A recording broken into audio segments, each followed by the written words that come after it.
Hello အားလုံးပဲမင်္ဂလာပါကျွန်တော်ဖော်ဖော်ရှိုးဝိုင်းတော့ကြိုဆိုလိုက်ပါတယ်ကျွန်တော်တို့တိုင်ကပ္ပဖလားတွေပါကျွန်တော်ပြီးသွားပြီဆိုတော့ကျွန်တော်ပြီးမြလီတွေကျွန်တော် transfer window တွေပါကျွန်တော်တို့စကုန်ပြီပေါ့နော်အဲ့ဒီမှာကျွန်တော်တို့ဒီအင်္ဂလိပ်ကလပ်ဖြစ်တဲ့ကျွန်တော်တို့လန်ဒန်ကလပ်ဖြစ်တဲ့ကျွန်တော်တို့ Chelsea တင်းရဲ့ကျွန်တော်တို့အပြောင်းရွှေ့တုပ်ပုံလေးတွေကိုကျွန်တော်တို့ညီကိုတွေကိုဆွေးနွေးကြည့်အောင်ပေါ့နော် Chelsea တင်းကတော့ဒီနွေရာသီမှာအပြောင်းရွှေ့တွေခတ်သက်တော့ကျွန်တော်တို့လုပ်နေတယ်နော်နီးပြအလုံးစုလူစုံလက်ထက်မှာတော့မိုးလေးရနေပြီးတော့ကျွန်တော်တို့ငွေကြွေးတွေကျွန်တော်အများကြီးသုံးပေးနေတယ်တကယ်လဲစိတ်ဝင်စားဖို့ကောင်းပါတယ်နော်ထွက်တဲ့ကစားသမားတွေရှိတယ်ကျွန်တော်တို့ဝင်တဲ့ကစားသမားတွေလည်းရှိပါတယ်နော်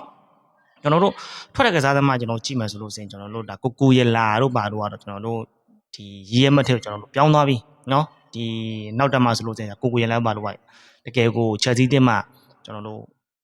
တကယ်ကိုကောင်းတဲ့ကစားသမားတစ်ယောက်ပါနော်ဒီဆန္ဒဘက်မှာဆိုရင်တော်တော်လေးကိုအဆင်ပြေကစားသမားနော်ဒီကစားသမားချက်စီးသမားဆိုနှစ်ရှည်လာကြကစားခဲ့ကစားသမားအခုဆိုကျွန်တော်တို့ချက်စီးရနေပြီကျွန်တော်တို့ဒါရည်မထက်ကျွန်တော်ပြောင်းသွားပြီဆိုတော့ဒါချက်စီးရတော့ဒါဆန္ဒဘက်တစ်ယောက်ကျွန်တော်ဆုံးရှုံးသွားရပြီပေါ့နော်ဒီကျွန်တော်တို့အခုတရင်တောက်လျှောက်တက်နေတယ်ကျွန်တော်တို့ဒီဘော်ကန်လော်ဂျာတော့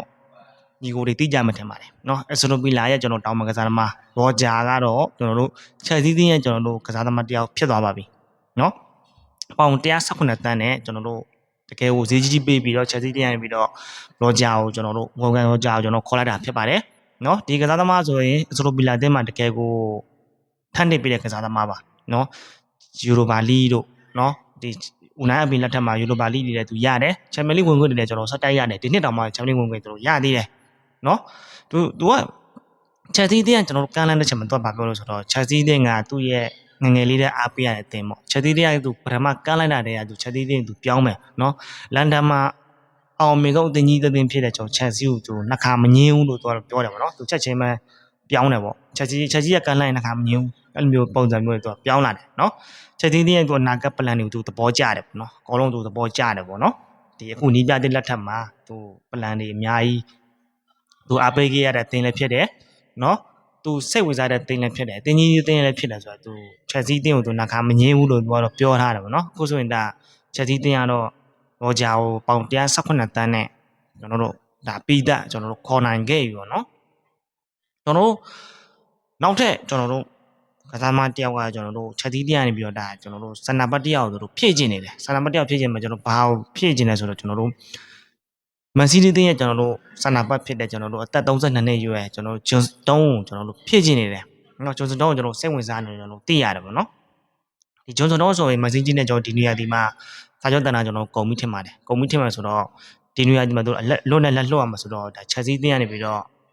သူ့ကိုသဘောကျနေတယ်ပေါ့နော်။အသက်ရွယ်လည်းရှိတယ်။တက်ရွယ်ရရှိပေမဲ့ကျွန်တော်ဝါရက်ကစားသမားလည်းဖြစ်တယ်။ချက်စီးမှာအားနေနေတာကျွန်တော်ခံစစ်ပေါ့နော်။တိုက်စစ်နဲ့ကွင်းလျံတော့သူ့အဆင်ပြေတယ်ကိုရတယ်။ပြဿနာခံစစ်ချက်စီးဒီဟာဒီမှာချန်ပီယံလိဝင်ခွင့်မြတ်တာဒီခံစစ်ကြောက်ပဲကျွန်တော်ထင်တယ်เนาะခံစစ်ကကြောချာဘလူပါလို့ကျွန်တော်တို့ဘာမှလုပ်လို့မရအောင်เนาะဒီဝါရင်ကစားသမားတွေမဟုတ်ဘူးကျွန်တော်ဘာမှလုပ်လို့မရเนาะဒီနောက်တန်းမှာဆိုတော်တော်လေးကို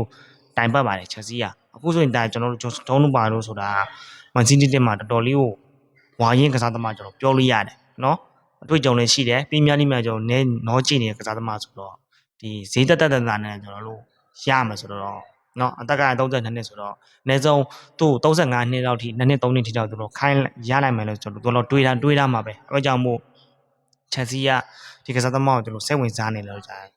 သိရတယ်ပေါ့နော်ဒါဒီကစားသမားရမှာဆိုတော့ချက်စီခံစစ်တော့တိုင်းတာတစ်ခုတည်းတော့ကျွန်တော်တော့ဖြစ်နိုင်မယ်လို့ကျွန်တော်တော့ထင်တယ်ပေါ့နော်ချက်စီရဲ့ခံစစ်ကညီကိုလိုသိတဲ့နိုင်မှာနော်ပလိုင်းပေါင်းနဲ့ဖားကောင်းနဲ့ကျွန်တော်ဘာမှမထူနော်အခုဆိုချက်စီကတိုက်စစ်တွေလည်းဆင်ပြေလိုက်ကွင်းတွေလည်းဆင်ပြေလာပြီခံစစ်မှာကျွန်တော်တို့2ယောက်လောက်ဖြည့်လိုက်မယ်ကိုလာရဲ့ဘယ်ဘက်ချမ်းတယောက်နဲ့ကျွန်တော်တို့ရိုစတုံးရဲ့ကျွန်တော်တို့တချမ်းဖြည့်လိုက်မယ်ဆိုလို့ဆိုရင်နော်ဆန္ဒမ2ယောက်လောက်ကောင်းကောင်းဖြည့်လိုက်မယ်ဆိုချက်စီရဲ့ဒီလာမရသည်ကတော်တော်လေးကိုချိန်ချောက်နိုင်တဲ့အသင်းကြီးတင်းကျွန်တော်ဖြစ်လာမယ်ကျွန်တော်တော့ထင်တယ်မနော်နောက်တဲ့တယောက်ကကျွန်တော်တို့အသင်းလက်မှတ်မရေရမသိကြချက်စီတင်းမှာဖြစ်နေတဲ့ကျွန်တော်တို့ဂျေဒန်ဆန်ချိုနေဂါနာချိုပေါ့နော်ဒါဂါနာချိုကျွန်တော်တို့ဒီချက်စီတင်းရနေပြီးတော့ဒါကျွန်တော်တို့အစရိုပီလာမျိုးခေါ်ယူနေတယ်ကျွန်တော်တို့သိရတယ်ပေါ့နော်ဒါချက်စီကဂါနာချိုကပြီးတဲ့ရာသီမှာချက်စီတင်းမှာတက်ပြီးတော့အလုံးမဖြစ်ဘူးနော်အလုံးမဖြစ်တဲ့တော့ ဒီအဆိုလိုပီလာကလည်းကျွန်တော်တို့ဒီရောဂျာတော့ပါလို့လက်လွတ်လိုက်ပြီးမှတောင်ပန်အားဖြင့်ဖို့အတွက်ကျွန်တော်တို့လူလိုပြီးပေါ့နော်အဲကြောင့်မို့ချက်စီးအသင်းမှာတို့ကလှမ်းကြည့်လိုက်တယ်နော်ချက်စီးအသင်းမှာလှမ်းအသင်းမကြီးရမသေးကြဖြစ်နေတယ်ကျွန်တော်ခန္ဓာချိုးသွားမြင်တဲ့ခါကျတော့တို့ခန္ဓာချိုးတို့စိတ်ဝင်စားတယ်လို့ကျွန်တော်တို့ဖော်ပြလာတယ်နော်ဈေးကတော့ကျွန်တော်ဘလောက်ပလတ်နေကျွန်တော်တိကျတော့မသိသေးဘူးနော်တို့ခန္ဓာချိုးကတို့သဘောကျတယ်နော်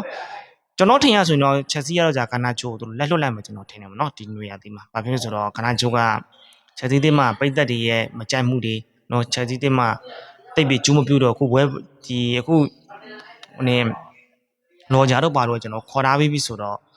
ဒီစန်ချိုကိုလက်လွတ်လိုက်မှာကျွန်တော်တော့ထင်တယ်ပေါ့နော်တော့ဈေးဘလောက်နဲ့လည်းပဲရရပေါ့နော်စန်ချိုကိုကျွန်တော်တို့အစနိုပီလာတင်းဒီအစနိုပီလာတကယ်ကျိုးပတ်မှဆိုရင်တော့ဒါခန္ဓာချိုးကချက်စီးလက်လွတ်လိုက်မှာကျွန်တော်တော့ထင်တယ်ပေါ့နော်ဒါချက်စီးကတော့ဒါဒီနွေရာသီမှာအမှန်ကန်သူကျိုးလုံနေတယ်ပေါ့နော်အပြောင်းရွှေ့တွေရောထွက်တွေရောထွက်ဆိုဝင်းဒိုးတွေရော